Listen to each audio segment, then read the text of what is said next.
Здравейте, умни хора! В днешното ви отговарям на вашите сънища. Ама, Плами, защо се случила? Ама, Плами, къде ти се взе тази интересна идея? Идейна идея. Просто докато си папах зърните закуски, ми дойде някаква идея в главата.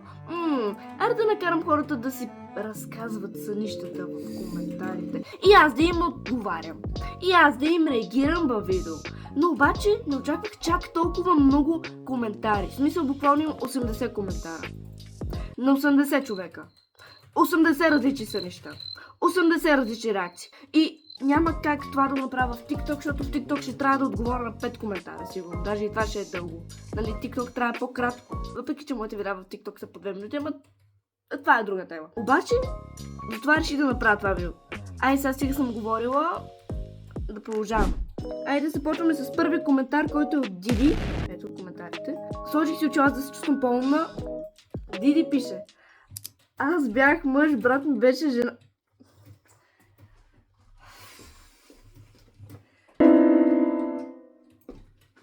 Така, продължаваме. Така, значи, аз бях мъж, брат ми беше жена и все едно бяхме американски филми. Това е единственото нещо, което помня от някакъв сън. Тоест сън имала предвид, ама така става, когато бързо пишеш. Диди, внимавай. И до тук, който писал, край. Който писал, защото аз няма да мога да смогна на всички. Или си дайте цялото време на света, си напишете съня по най-перфектния начин, за да мога да си го визуализирам и накрая да не ви отговоря. И да се метнете от някъде. Не, по-добре не. Така, продължаваме с втория коментар. Евито 222. Как си пасва? Значи, Евито ми пише: значи бях горе-долу на 5 години, ама много добре си спомням сънят. Беше нощ. С мама и тати бяхме на някакъв хотел, ама различен. В смисъл много странен. Ама все пак, тогава бях малка, тъй че е нормално да съм сънувала такива странни работи. Да, всичко е наред. Странен хотел с майка ти и баща ти през нощта. Да, няма проблем. Така. Както и да е. Сънувах, че там портиера, или както се казва, рецепциониста на рецепцията, беше вълк. И всички в хотела бяха някакви животни. Много ме беше страх. Мама я изяде някаква лисица, а тате го изяде някакъв глиган. Аз оцелях, ама все пак ме подгониха всичките животни и нататък не си спомням съня. Еви, всичко наред ли е? Имаш ли нужда от 112? Имаш ли нужда от психолог? Нещо? Не, шегувам се. Това е просто някакъв нормален кошмар. Продължаваме с третия коментар. Третия сън.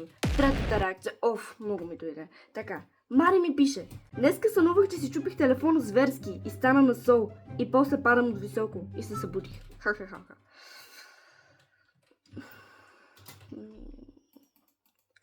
Поне е било сън. И поне не си паднал от високо. И поне телефонът ти не е чупен зверски и не е станал на сол. Така, тук в случай на момичето не мога да прочета името, защото е на всякакви арабски букви. Да, точно така, съм срам и позор. Аз все още не знам арабски, все още не мога да чета, и все още не мога да го разбирам, и все още не мога да го говоря. Какъв срам. Така, няма значение. И тя ми пише: сънувах, че бат ми идва от града и ми каза: сестро, влюбен съм в едно момиче, но тя дори не подозира. Бъдещ сценарист в коментарите. Това е сценарий, това е някакъв филм в главата, който си го измислила, докато спинкаш сладко. Какво да кажа? Всъщност не знам, брати. Много ми е странно, не знам как да реагирам. Продължаваме с коментар номер 5. Юрка Андреева ми пише: сънувах, че госпожата ми носи кучето на училище. Няма такова. След това, че братовчет ми пада по лице на снегът. Богата фантазия. И защо госпожата ти е носила кучето в даскал? В смисъл, Трябваше малко повече подробности, за да си го представим ние слабоумните хора. Аз мога да си представя всичко и... Как да реагирам сега? Братовчет ми пада по лице в снегът. Добре. Дано да е добре братовчет и дано да е добре кучето на госпожата ти, дано не му дава домашни. Не пише името, просто има емоджи. Няма значение. Така, и тя ми пише: сънувах как в 3 часа през нощта върху мен има монахини. Чакай, успокой се. Успокой се. Всичко е наред. Така. И като се събудих в 3 часа и 4 минути. Кога засече, бе? Таймер ли имаш в джоба, бе, човек? Как прецени точно и в 4? Не. Така, няма значение. Щом тя е казала, значи е вярно. Видях монахиня, все едно е в гардероба, но в дъската. Видях монахиня, все едно е в гардероба, но в дъската. Все едно в гардероба, но в дъската. Не го разбирам. Виж колко пъти го казах, нещо не мога да ми влезе в къла, нещо мога да го разбера. Какво искала да каже авторката? Нямам никаква представа. Така, отново безименно момиче ми пише: баба ми имаше близначка, която беше зелена и искаше да ме убие, и докато се къпах, зелената близначка влезе в банята с вилица в ръка и окото, искала да каже, объркала се, и окото и на нея.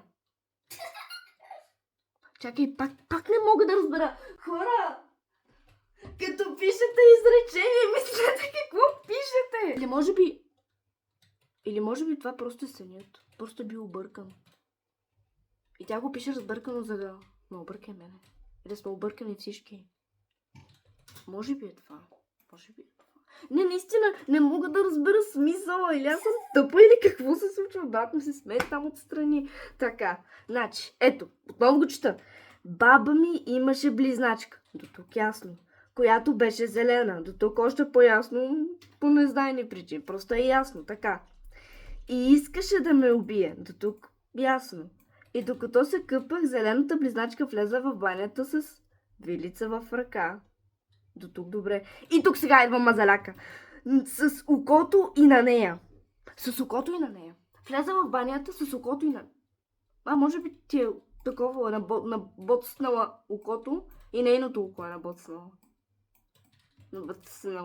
Мисля, че е това. Мисля, че разгадахме случката. Браво на мене, вижте каква съм умна. Вижте очилата каквото е умна. Ако не ги бях сложила, ако не ги бях намерила, нямаше да стане така. Щях все още да се чудя. Браво на мен. Да, така, очаквайте още такива видеа. Между другото имам проблем. Не мога да си слагам тъмнел. Така че ако видите моето страхотно лице, моля, цъкнете видеото, защото съм се постарала супер много, вложила съм супер много време, супер много снимане, супер много обработване. И определено видеото става за нещо. Супер много искам да... Вече и аз си правя тъмнели и определено ги правя. Правя ги, но обаче не ми разрешава да ги слагам, защото ми искат 15 кода. И трябва да видя да разреша този проблем. Така че, ако видите мое видео без тъмнел, просто го кликнете. Дайте му шанс, за да може да се гледа от повече хора, защото наистина много се старае, наистина много време влагам това нещо.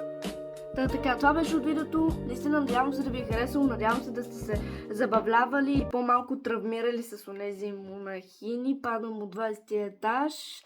Какво ли още не там.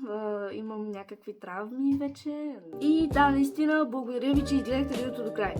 За сега чао! 3, 2, 1. От мен чао! От мен бай-бай! Спри да се мърдаш в ръка. Какво искаш? Пет ли? Буквално, това просто стана от само себе си. Нито съм го планирала, нито нищо. Айде, чао.